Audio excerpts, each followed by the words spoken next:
Bugün seninle birlikte ne yapacağız biliyor musun? Sandıklarımızı kilitleyeceğiz ve bunları kimse patlatamayacak veya kilidini kıramayacak. Bunları tamamen biz ayarlayacağız ve biz düzenleyeceğiz. Ancak biz izin verirsek bunları yapabilirler. Gel bakalım bunlara bir göz atalım. Sonrasında tabii ki modu tamamen bitirmiş olalım. Kurulumu gösterelim. Ama tabii ki videoyu beğenmen lazım. Çünkü beğenmezsen ne anlamı var benim konuşmamın. O yüzden bence bunları yapman ve destek olman lazım. Ayrıca modların hepsinin direkt sana gelmesini istiyorsan bildirimlerin tümünü açmayı unutma lütfen. Bu hızlı girişten sonra sana anlatmaya başlıyorum. Ancak tabii ki videoyu sonuna kadar izle. Sonra kuramadım falan filan diyebilirsin. Kurulum en sonunda olacak çünkü. Bunu hatırlatayım tekrardan ve burada gördüğün gibi bazı sandıklar koydum. Bunlar benim ne işime yarıyor? Normal Minecraft'taki sandıklara benziyor. Sen diyorsun ki ben bunları nasıl kilitleyeceğim? Sadece tek bir tuzak kancasıyla yapacağız. Ama tuzak kancasını Minecraft'tan aldıktan sonra bazı işlemlerden geçirmek gerekiyor. Burada örsü kullanman lazım başta. Mesela modun bize sunmuş olduğu özelliklerden bir tanesi 3 tane isim sunması. Bunların bir tanesi Locker, kitleyici ismindeki tuzak kancası. Normal Minecraft'taki tuzak kancasını bu şekilde koyduğun zaman böyle yazıyor ya. Buraya onar ve adlandır kısmına Locker yazman lazım ancak L büyük olması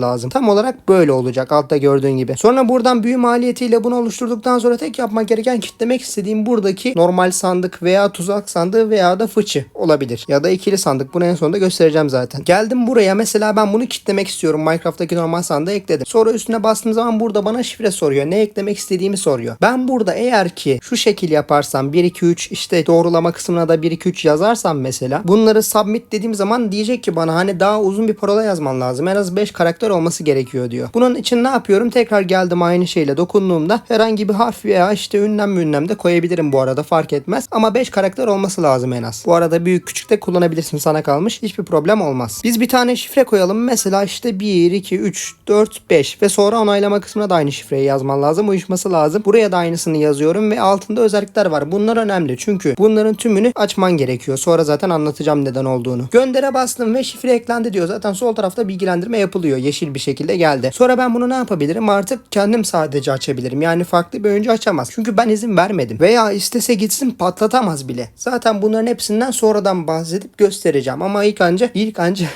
önce bu Huni'den bahsetmek gerekiyor. Yani ben kilitlediğim bir sandığı aktarım yapmak için kullanamam. Çünkü zaten ben onu kilitlemişim ve içindeki eşyalar hiçbir şekilde farklı bir Huni'ye ya da bir yere aktarılmayacak. Yani farklı bir oyuncu diyorsa ki hani bunu kilitlemiş de ben altına Huni koyarım işte elmaslarını falan alırım derse imkansız alamaz. Ama ancak erişimi ben kilidi açarsam gerçekleşmeye başlar. Huni ile beraber etkileşime girmeye başlar. Bunu baştan söyleyelim. Şimdi ikinci olarak isimlendirmemiz gereken editör kısmı. Yani bunları düzenlemek için kullanacağız bunu da işte. Bunu da ne yapıyoruz? Tekrar örze geliyoruz ve bir tane XP vererek burada editör olarak isimlendiriyoruz. Bu arada büyük küçük harfe dikkat et yoksa olmayabilir. E'nin büyük olması lazım. Yani doğru yazmaya özen göster. Sonracığıma bundan başlamadan önce tabii ki diğerlerini de kilitleyebilirim. İşte tuzaklı sandığa da aynı bir şekilde şifre koyabilir. Bunu farklı yapabilirim. Tabii ki eğer aynı şifreyi koyarsam mesela şöyle gösterelim. Tekrar onaylıyorum şifremi ve iki özelliği de altındaki tabii ki açmayı unutmuyorum. Bunlardan bahsedeceğimi söyledim. Ve bana diyor ki bunu da oluşturdum ama aynı şifre olması biraz güvenli olmayabilir. Çünkü buna adam der ki buna bunu koymuş, buna bunu koymuş. Ben açarım falan der. O yüzden sen bunların hepsini farklı yapmaya çalış. Mod buna bir önlem almamış yani onu baştan söyleyelim. Aynı şekilde fıçıyı da kilitleyebiliyoruz. Üstüne basman yeterli bu şekilde. İşte şimdi bunları kilitledik editör kısmına geliyoruz. Yani sadece bizim düzenleyebileceğimiz bir anahtarı oluşturmuş olduk. Mesela diyorum ki ben bunun işte şifresini koydum 1 2 3 4 5 olarak ben bunu değiştirmek veya silmek istiyorum. Ama ilk önce yapmam gereken şey şifreyi onaylamak. Yani ben olduğumu doğrulamak. Farklı bir oyuncu da bununla gelebilir ama doğrulaması gerekiyor kendine. 5'e yani şifremi girdim onayladım. Bu şekilde benim karşıma create yani change password yani şifreyi değiştirme, ayarları düzenleme ve silme geldi. Eğer bu change'e basarsam ilk başta istediğim parolayı zaten yazabilirim. Çünkü kendi şifremi başta girmiştim. Yani doğrulamıştım kendimi. Bir daha bana sormuyor. Buraya istediğim şifreyi yazdıktan sonra onaylıyor musun diye soruyor. Sonradan eklemiş oluyorsunuz. Şifre değişmiş oluyor. Eğer geri çıkmak isterseniz de bu arada buradan çarpıya bastığınızda geri menü geliyor. Ve şimdi edit settings'e bakalım. Yani ayarları düzenleme olayına bakalım. İşte burada da benim en önemli ayarları açmanız gereken şeyleri burada gösteriyor. İsterseniz bunları kapatabiliyorsunuz ama önermem yani. Tekrardan buradan çıktığımızda ise son olarak şifreyi silme butonu var. Buradan da işte diyor ki emin misin falan filan bu sandık korumalı olmayacak diyor. Eğer buna izin veriyorsam da confirm diyebilirim. Şimdi ben buradan çıktım. Bunu düzenlemiş de oldum kendi içimde. Peki neler yapabilirim? Yani ben bunu kilitledim. Bunun koruması ne? Yani tamamen bir nasıl desek katman kayası kadar güçlü. Herhangi bir TNT buna etki etmeyecek. Ancak şu anda bu dünyayı patlatmak istemediğim için bunu yine ayrı bir yerde göstereceğim. Ama şimdilik aklında dursun. Videoyu izlemeye devam etmen lazım. Bunu görmek için ben söyleyeyim. Umarım videoyu beğenirsin. Neyse. Şimdi biz bunu kilitledik, düzenledik. Peki şifremi unuttum. Ne yapmam gerekiyor? Yani ben şifremi nereden öğreneceğim? Normal şartlarda burada koyduğum şifreyi her zaman girmem gerekiyor. Ben olsam bile bunu kendimi doğrulamam gerekiyor tekrar kullanmam için. Üçüncü anahtarı yapmam lazım kendim için. Koyun kanka bir çıkar mısın? Heh iyi. Earth'te bu şekilde isimlendirmemiz gerekiyor. Yani ekranda gördüğün gibi Retiye Ever olacak böyle. Bunu yazdıktan sonra yine bir büyü karşılığında elde ediyorsun kancayla. Sonracığıma tüm sandıklarına koyduğun şifreleri tek bir dokunuşla öğrenmeni sağlıyor. Burada mesela bunun şifresi yazdı. Buna koydum, şifre geldi. Tabii ki aynı şifre olduğu için aynısı çıktı. Tabii ki bunda şifre yok, o yüzden çıkmadı. İşte bu şekilde şifremi unuttuysam öğrenebiliyorum kendi içimde. Tabii ki farklı kişiler öğrense bile zaten açamayacak bunu. Anlatacağım, merak etme. Şimdi ben burada yaptığım düzenlemeleri yaptım, doğru mu? Ben bunu kendim de kırabilirim. Evet, bu da doğru. Çünkü benim sandığım, ben bunu kişiselleştirmişim. İstersem şifresini kaldırır, istersem onu kırıp eşyalarımı alıp ya da farklı bir sandığı tekrardan kilitleyebilirim. Ama farklı bir oyuncu bunları yapabilir mi? Yani gelip de bunu kırabilir veya düzenleyebilir mi? Ama farklı bir oyuncu bunları eline alsa işte düzenleyemez mi? Ya da işte ne bileyim şifresini değiştiremez mi diye düşünüyor olabilirsin. Hayır, öyle bir şey yok. Ben eğer sandığımda bu kitleme özelliğini gösterdik ya, hatta editörde de göstermiştik. Şifremi tekrardan yazdığım zaman buradaki özelliklerden ikisini açmam lazım. Tabii ki bir tanesi zorunlu değil. Burada gördüğün gibi en önemli özellik en altta gördüğün tik. Yani bunu açmazsan diğer tüm oyuncular da aynı işlemleri senin gibi yapabilir. Herkes yapabilir. Yani şifreyi değiştirebilir ya da işte istediğini yapar yani, hatta kırabilir. Üstündeki zaten sadece bildirim almak için, işte şifreyi falan görmek için bildirim göndermesini istemiyorsan bunu isteğe bağlı kapatabiliyorsun ama bunun en alttaki açık olması gerekiyor eğer güvenli olmasını gerçekten istiyorsan. Şu anda biz bunu açtığımız için farklı bir oyuncu isterse gitsin, bizim şu kullandığımız 3. anahtar vardı ya, Retiyever, şifreyi gösteren anahtar. Bununla bile tıklasa bile şifreyi gördüğü zaman da bunu açamayacak zaten. Ki zaten izin vermiyor da yani. Hatta isterse kırmaya çalışsın. Kırmaya çalıştığı bir durumda bize bildirim gidecek. Onu kıramayacak ama biz de o bilgileneceğiz. Hani sandık kırılmaya çalışılıyor diye bize bildirim gelecek buradan hemen sağ tarafta kırmızı yazıyla beraber. Çünkü tamamen sahibi biziz. Kimse bunu açamaz veya kıramaz. Eğer bu tuş açıksa tabii ki koruma özelliği sayesinde bunlardan kurtuluyorsunuz. Gerçekten güzel ve şimdi ikili sandık için de her şey geçerli. Tekrardan Locker'a geldiğimiz zaman istediğimiz şifreyi yazabilir ve en alttakini onu açmayı unutmayabiliriz. Eğer açmazsan zaten biliyorsun neler olacağını. Şimdi TNT patlatma olayına gelelim. Zaten bunu tanıttık. O yüzden patlatabilirim diyormuşum ama neyse, dur. Şuradan yapalım, biz kendimizi güvenceye alalım. Bu arada tekrardan şöyle söyleyeyim. Minecraft'taki normal sandıkları kullanıyorsunuz. Herhangi bir modun eklemiş olduğu ayrı bir şey yok yani. Bunu baştan söyleyelim. Sadece 3 tane anahtarla yaptığımız işlemlerle isimlendirme yapmak ve tıklamak gerekiyor. Şimdi ben buradan tekrardan normal bir sandık alacağım ki diğer sandıkları patlatmadan sana tekrardan şu TNT olayından bahsetmek istiyorum. Zaten sandıklar patlamayacak zaten. Çevre patlamasın diye şurada göstereceğim. Şimdi geldim buraya. Tabi parlaklık yine gitti. Telefon içeride geberiyor ama bakma. Neyse, geldim Locker'a mesela bir tane şifre koymam lazım. Çünkü koymazsam bunu istediği herkes patlatabilir. Çünkü zaten bu güvenli bir şekilde korunmamıştır şifreyle beraber. Hatta bir dakika, abone ol yazacağım. Belki hatırlatmış olurum sana. Abone ol. İkisine de aynı şifreyi giriyorum. Umarım olursun artık, yani ne diyeyim. Buradan da bir gönderme olsun sana. Abone ol. Tamam, bunları yazdım. Ve şimdi 2 tane seçenekten tabii ki en alttakini açmak zorundayım. Açtıktan sonra koruma altına almış oldum. Ne yapacağım şimdi? Sandıkta herhangi bir TNT patlatmayı deneyeceğiz. Ne yaptım? Elime TNT'yi aldım. Yanına koydum. Hatta istersen şöyle yapalım. Birkaç tane dursun şöyle. Bir dakika.